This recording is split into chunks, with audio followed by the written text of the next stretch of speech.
እንግዲህ ሌላኛው በ2025 በቅርብ ሂደት የተመለከትነው የዲቪ ሎተሪ ነው።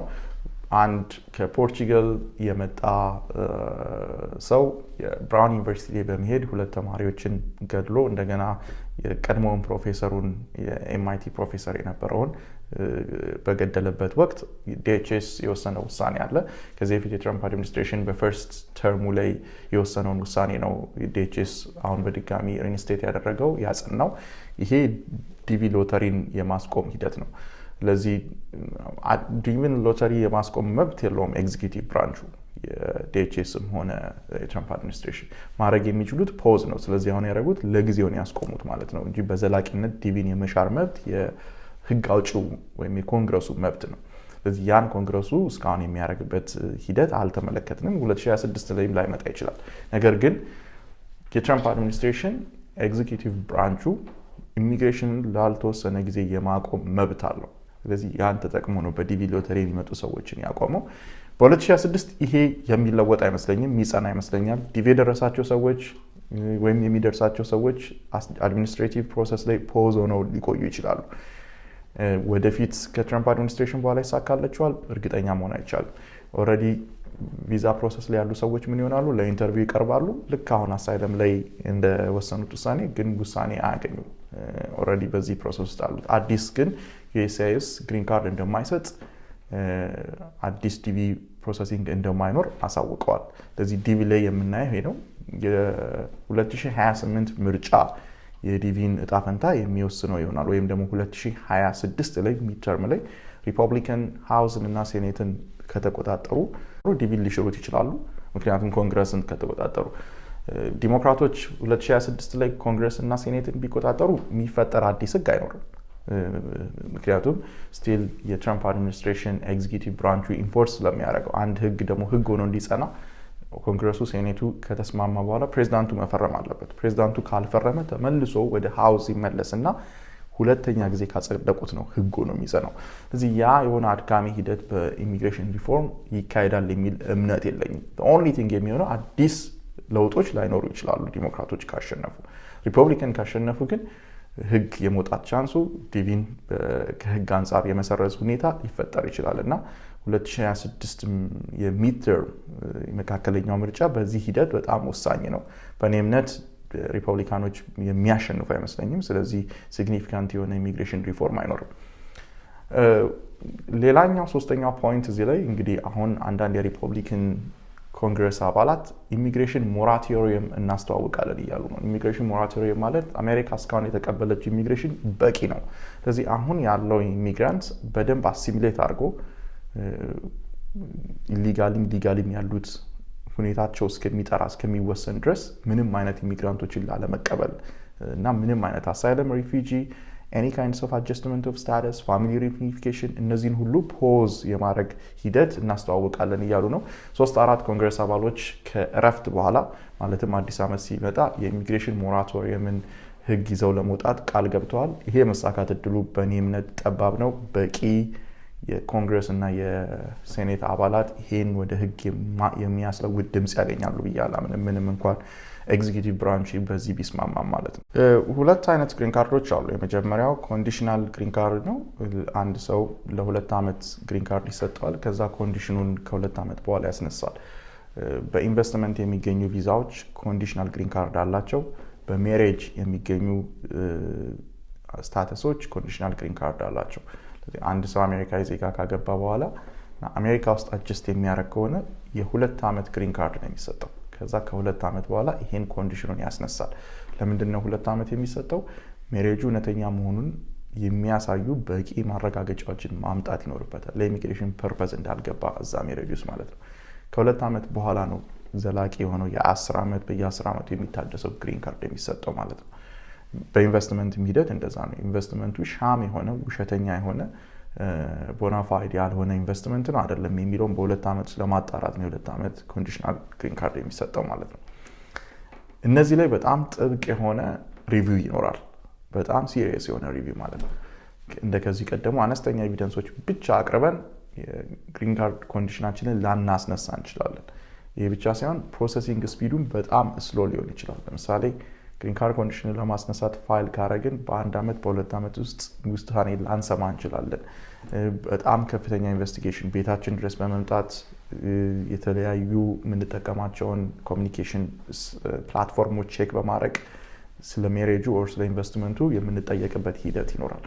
ዘላቂ የሆነ የ10 ዓመት ግሪን ካርድ ያላቸው ሰዎች ብዙ የሚያሰጋ ለውጦች በ2026ም ሆነ በትራምፕ አድሚኒስትሬሽን የምንመለከት አይመስለኝም።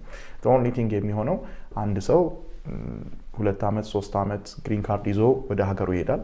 ከዚህ በፊት ብዙዎቹ በሰላም ይመለሳሉ። አሁን ያ የሚኖር አይመስለኝም። ከ6 ወር በላይ የሚሄዱ ሰዎች ስትሪክትሊ ሲመለሱ የከስተም ኤንድ ቦርደር ፕሮቴክሽን ኤጀንቶች ሊከለክሏቸው፣ ግሪን ካርዳቸውን ሊነጥቁ ወር ደግሞ ከአሜሪካ ጋር ያላቸውን አታችመንት የሚያሳዩ ዶክመንቶችን አምጡ ሊሏቸው ይችላሉ። ምክንያቱም ስትሪክት ኢንፎርስመንት 2026 ላይ መጠበቅ ይኖርብናል ማለት ነው። ከኢምፕሎይመንት አንጻር የሚኖር ግሪን ካርድ አለ። ይሄ EB1 EB2 ናሽናል ኢንትረስት ቪዛ ዌቨር።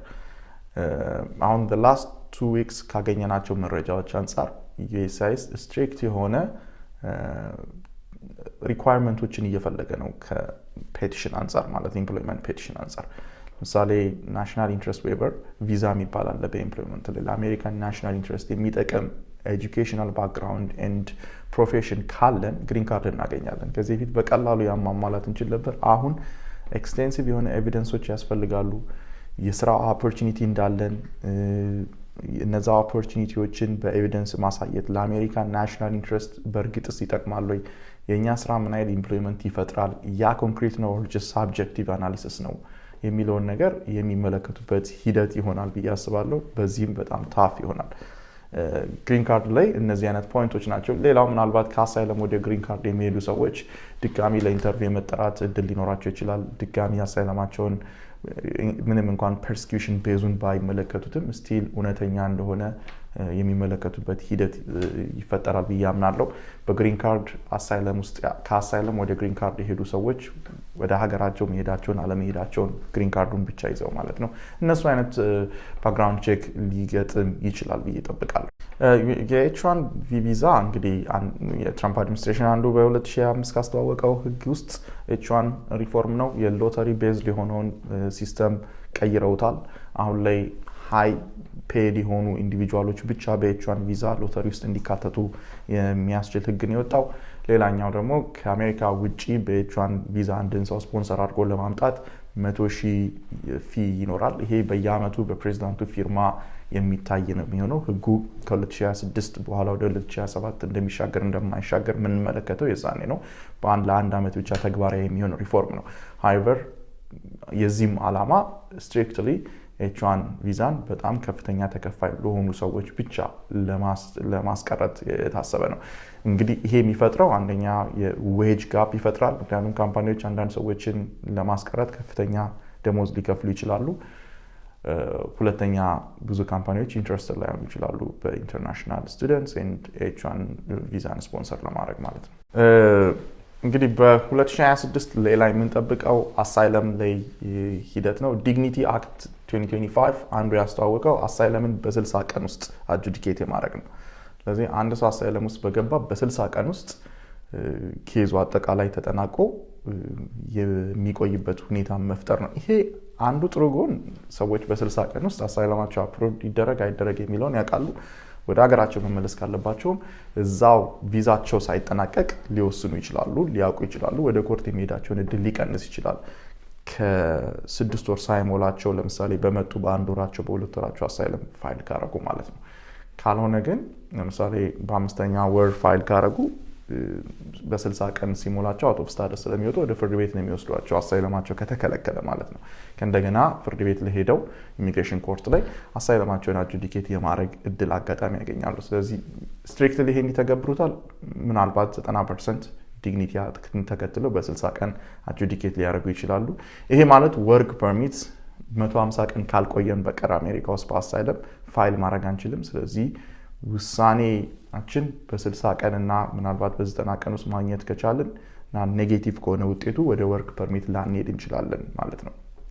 አንሌስ ኮርት ለሄደን ያን ታይም የአሳይለም የወርክ ፐርሚት ክሎክን ማስቆጠር ካልቻለን ማለት ነው።